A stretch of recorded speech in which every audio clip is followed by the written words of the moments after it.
Hey guys, welcome back for another episode of In the Shop with Foster. Today I'm going to teach you a little bit about another tool, and Mr. Connolly is going to show us how they nail things together in the future. So everybody's familiar with a hammer, right? Lots of different hammers. This is a claw hammer. This is the one that we use mostly in here for our smaller projects. There's not much to know about it other than you hit something with it. It's better than a rock. It gives you a little bit of leverage. You want to grab it down at the bottom when you're using it so you get a good swing to it. It seems simple. It's very straightforward. But a lot of people mess up and hit themselves with hammers.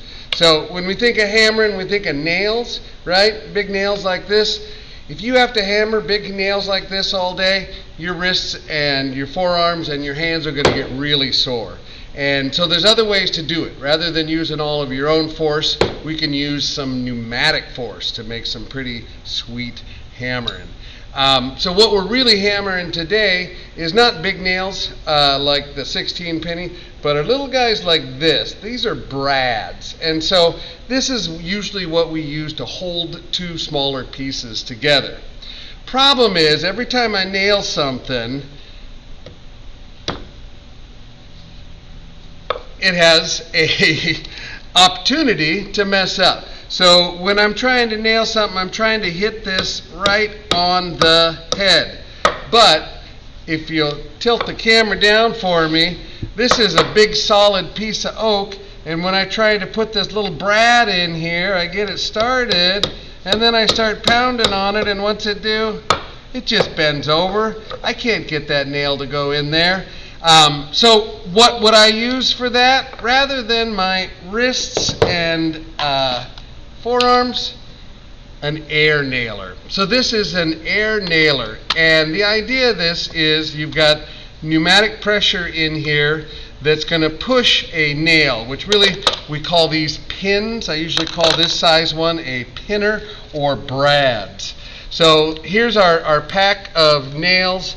These are collated brad nails, 1.25 inches long. So that's one of the things you got to think about is how long your nails are and how big are they. And there's a gauge on these, just like a wire gauge, and these are 18.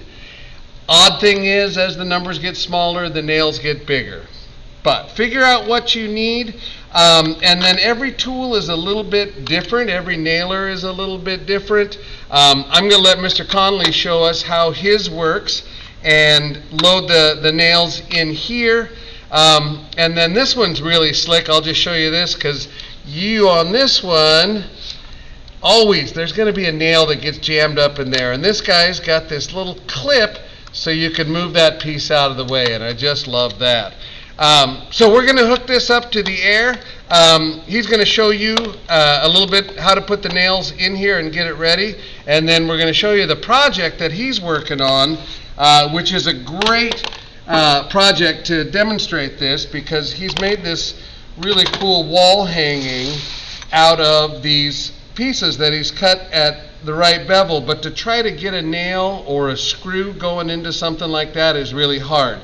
With an air nailer, we can use it to hold this together. Really holds it together until the glue dries and provides some more grip, but the glue is giving a lot of secure on this. So here we go, Mr. Connolly.